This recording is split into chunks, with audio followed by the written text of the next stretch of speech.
Because if we aren't accepting the narrative that that distance didn't pass through, and yet for whatever reason, the feds scrambled to repave that area. Even cut all her hair off and ended up being Miss USA.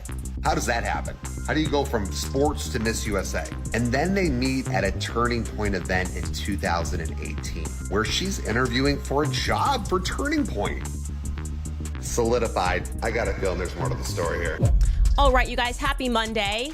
Erica Kirk, man, she really is just the moment. The speech that she gave, everybody was just wowed by her. Erica Kirk is at the head of Turning Point USA because, just like I alluded to last week, and which I will double down on now, I believe that people within that company betrayed Charlie, okay? Candice Owens has just blown the lid open on shocking new details surrounding Charlie Kirk's mysterious death, and according to her, it wasn't some random tragedy. She hinted that the betrayal came from those he trusted most. Even more chilling, Candice claimed that Charlie had sensed it coming long before it happened. I want to say one more thing rather explosively. 3 people told me off record. 2 people who have this in a written communication from Charlie. One who is a Turning Point USA donor, and I would say very much one of the white knights in this. The very day before Charlie Kirk died, he expressed that he thought he was going to be killed. He told these people, I think they're going to kill me, okay? He did not express that to me, so I am telling you this based off the testimony of 3 people. And I am saying this because I hope that these people, who I think are good, will be inspired to come forward with that. Again, those conversations I had were off record. I honor that. If I say it's off record, it stays off record.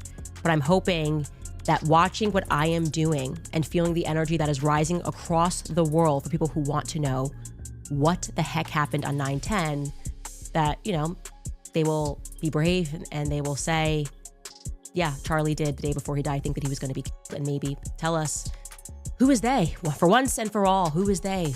Who is the they that he thought were going to kill? Something strange is going on inside Turning Point USA, and Candice Owens isn't holding back anymore.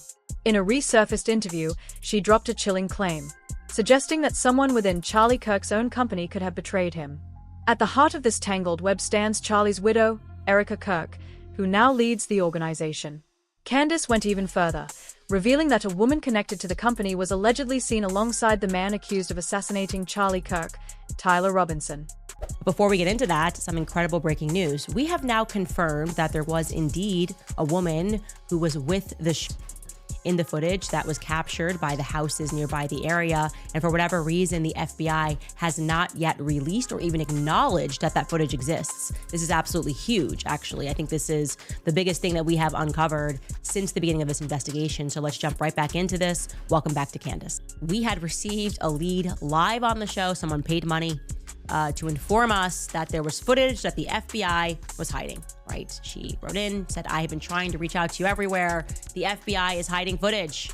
The doorbell cam footage had more. This is what the person told us. She said, this is then seen changing his clothes, and he is with a woman.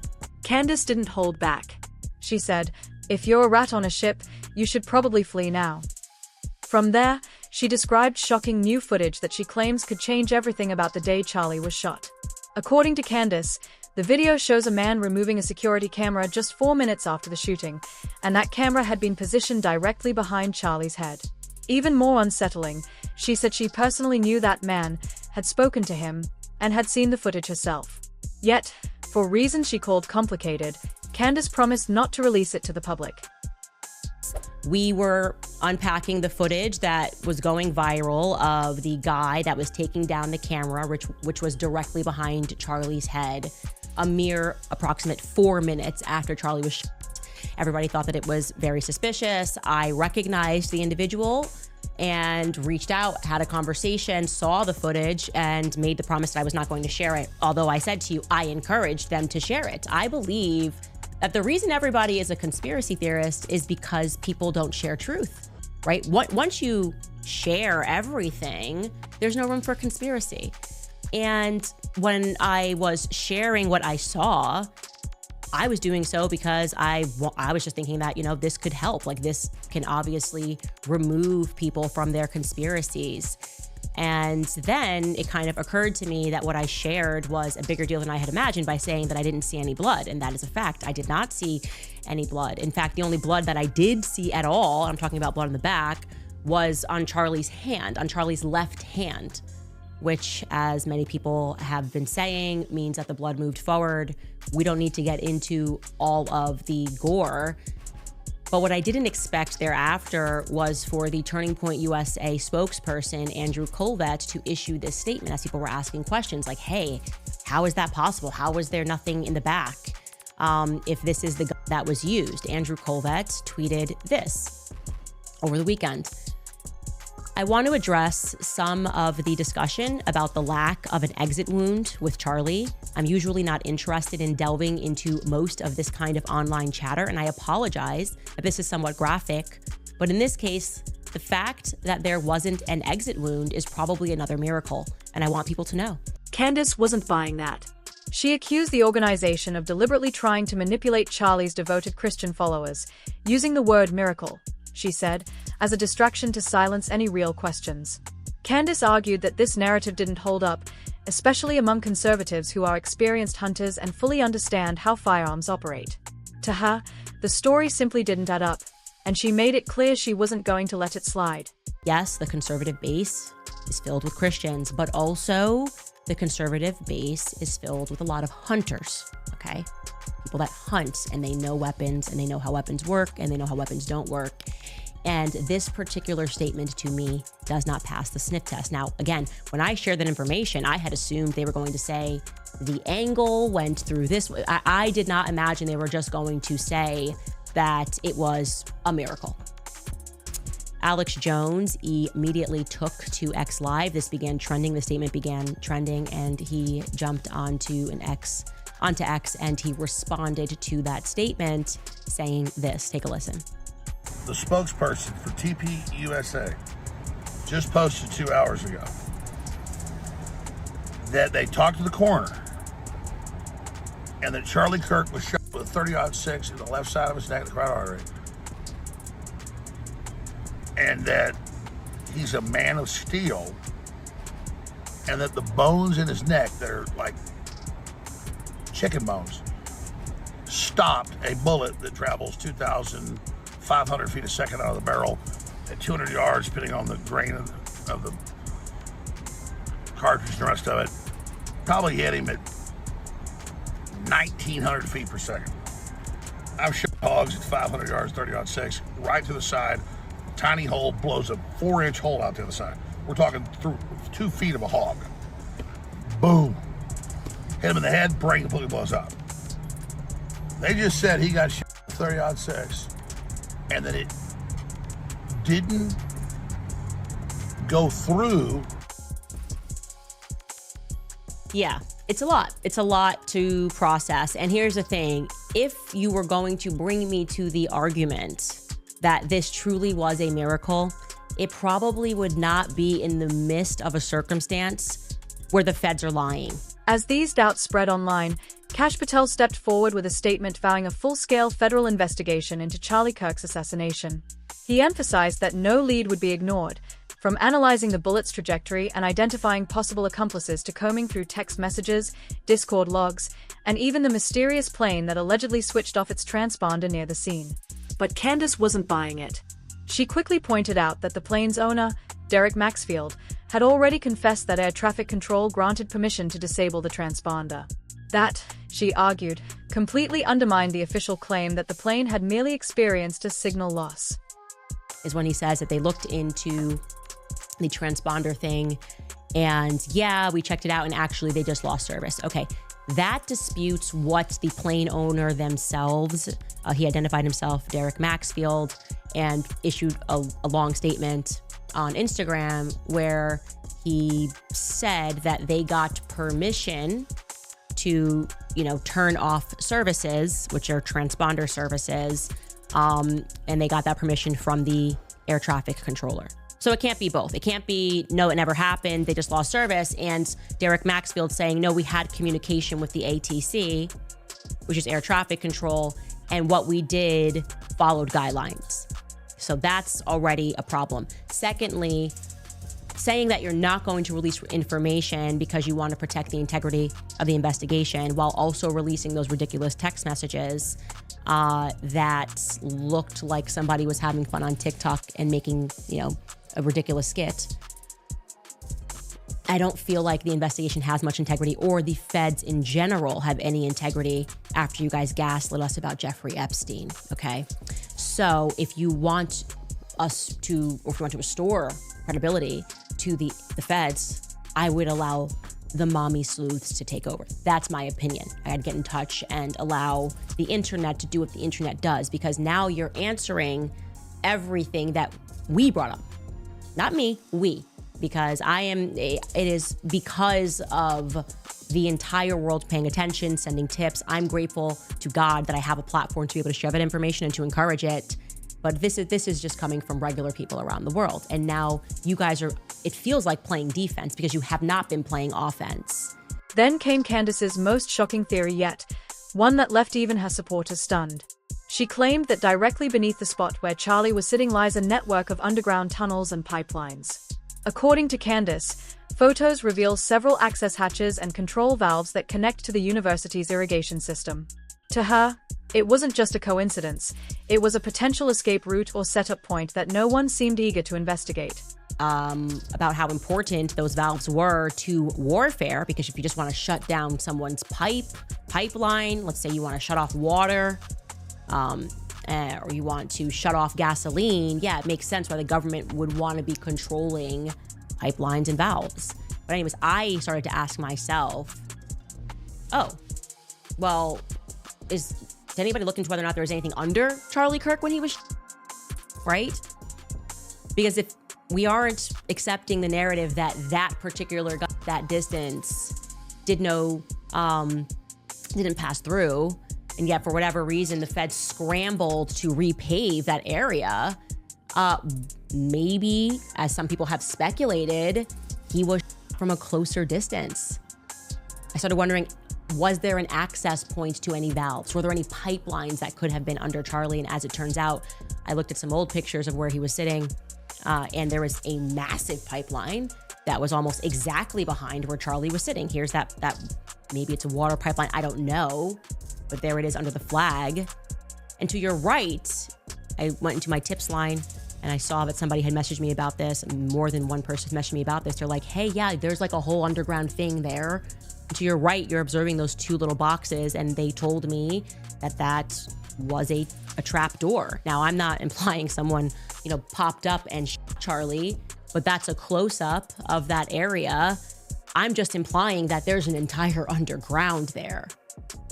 And I remember when I looked at the footage, I felt like it was coming up. I don't know anything about ballistics. I'm not an expert. But if there was a hatch door nearby, then we can assume, as we should always assume with colleges, obviously stadiums, there's always an underground path. But things didn't stop there. After Candice's video exploded online, she claimed that someone had reported her to both the FBI and CIA, accusing her of spreading dangerous conspiracy theories.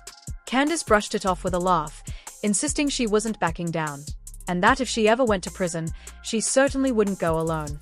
The media, of course, had long painted Charlie as a sharp-tongued provocateur, fast-thinking, ruthless in debate, and nearly unbeatable on stage.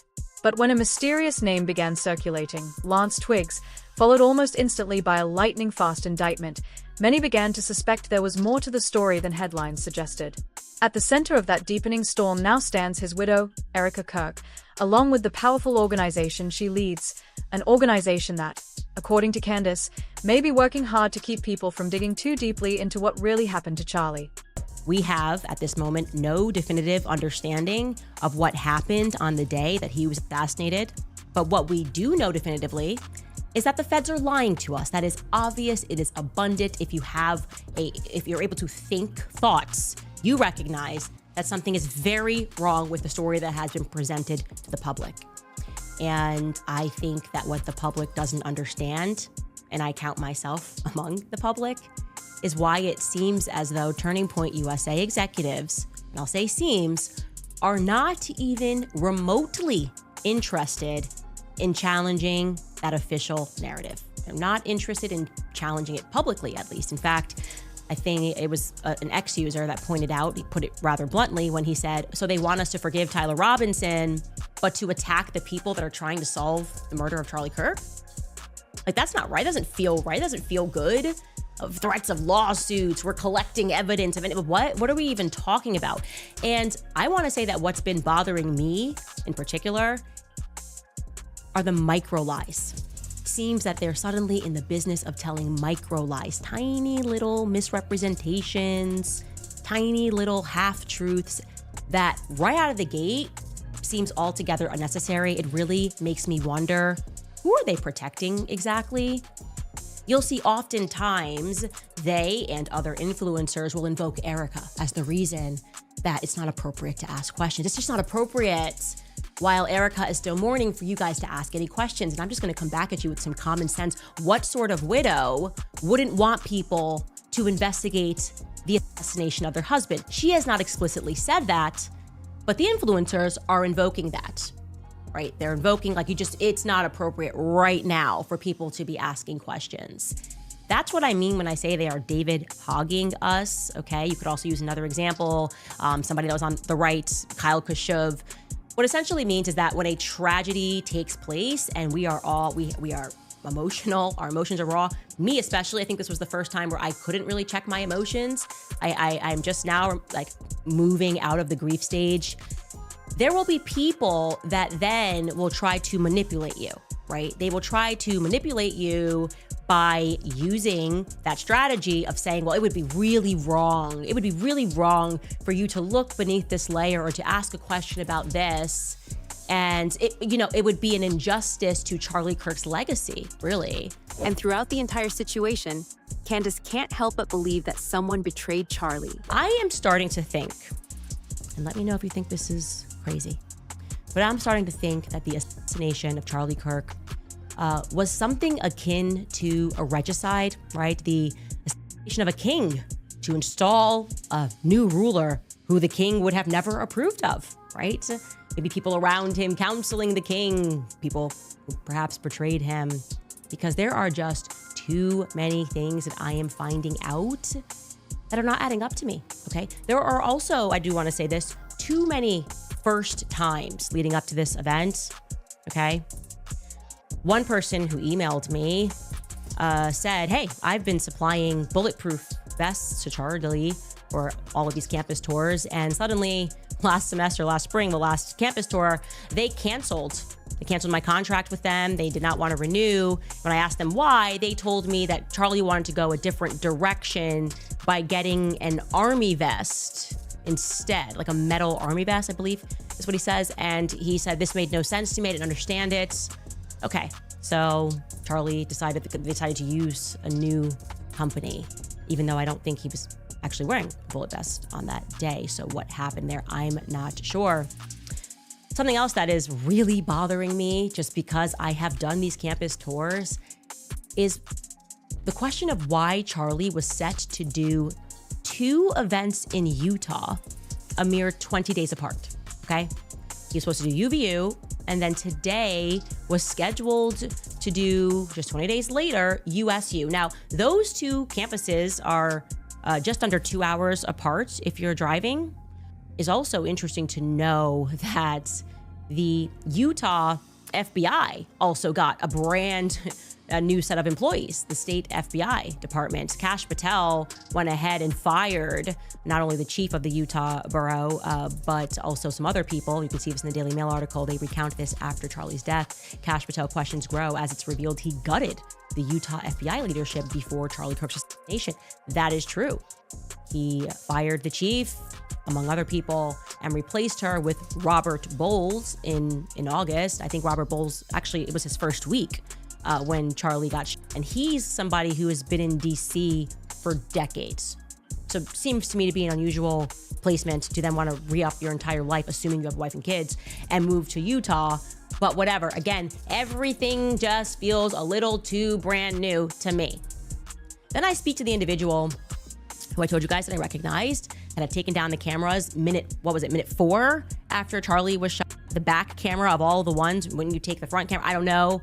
Again, I'm not here to read into how people might act in an emergency event, but I thought it was weird that he was there in general, actually, that he was behind Charlie the entire time. I've never seen that. He's never been behind me at an event. He's never been lingering around me at an event. And I asked about that. I asked about just his presence behind Charlie, and plus the mysterious phone call that he was seen making in like minute 3 after Charlie was assassinated. And he told me explicitly that they were trying something new that day. Like it was something new. Charlie's super ambitious, and on the AV thing, they were trying something new, and they wanted to be able to feed it back instantly to Arizona. None of it makes sense to me because these events are typically live streamed. After Charlie's death, authorities moved fast.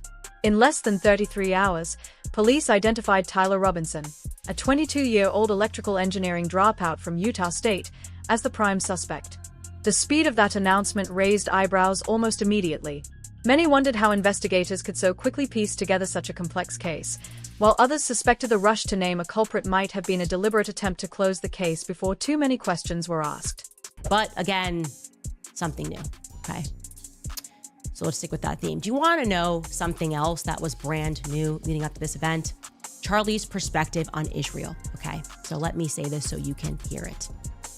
Charlie Kirk's perspective on Israel was not starting to shift.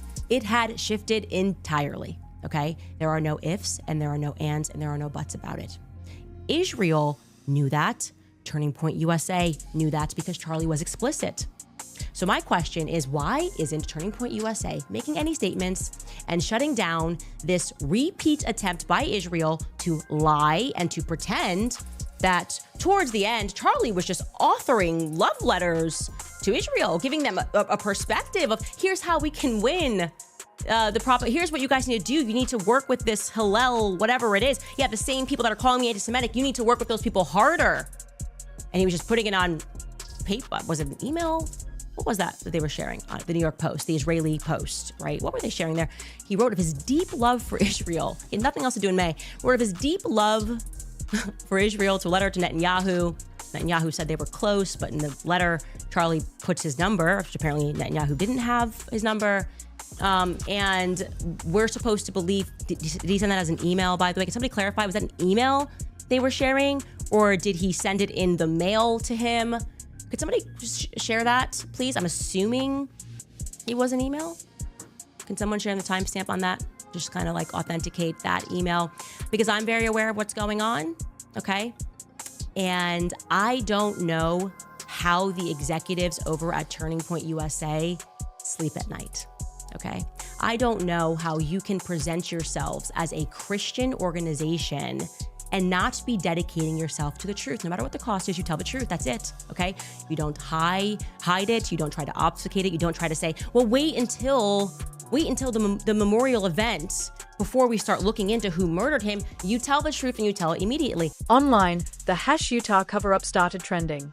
People began asking if Tyler Robinson was truly the killer, or if he was just a scapegoat in something far bigger. And then came Erica.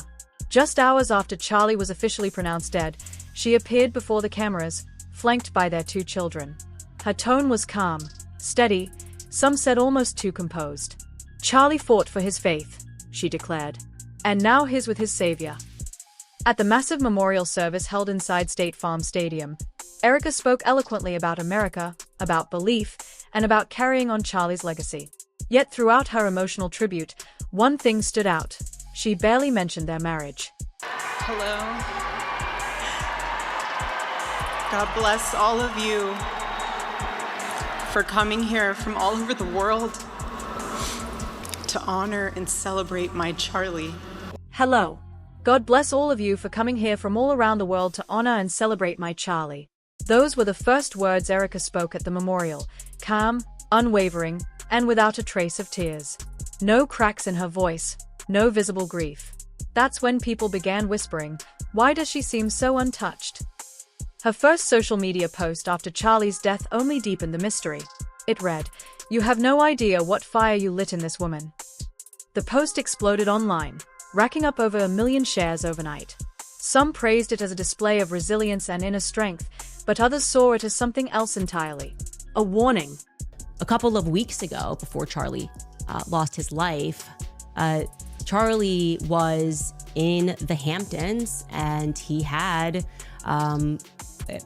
more than one event, but he had essentially what was staged, an intervention was staged by Bill Ackman, because Charlie's rational thoughts about Israel were a no-no. This is not the route that you should be going on.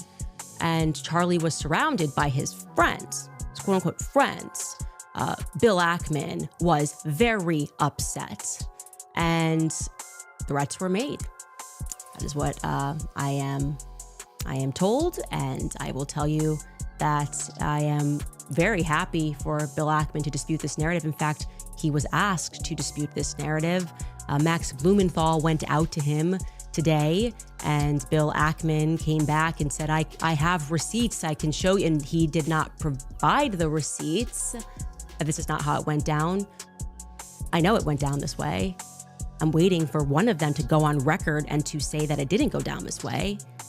It was at this time that Bibi Netanyahu was called and Charlie was invited to Israel. This was an under duress situation, I would say. Perhaps the most damning piece of evidence suggesting that Erica Kirk might not be the saint she's portrayed as came just 8 days after Charlie's death. On September 18th, Turning Point USA's board announced Erica as the new CEO, claiming it was Charlie's dying wish. But the swiftness of that decision set off alarm bells everywhere. Many called it a power grab. Others saw it as a calculated takeover unfolding in plain sight. Rumors began swirling about missing funds, questionable foreign donors, and subtle but telling shifts in TPUSA's mission. Charlie's own parents refused to attend the announcement, and they stayed completely silent. Meanwhile, Candice kept fueling the fire. Her social media posts were racking up millions of views. In one viral post, she compared clips of Erica's calm, perfectly polished speeches at the memorial to Charlie's raw, emotional prayers, captioning it, "Which one is the truth?"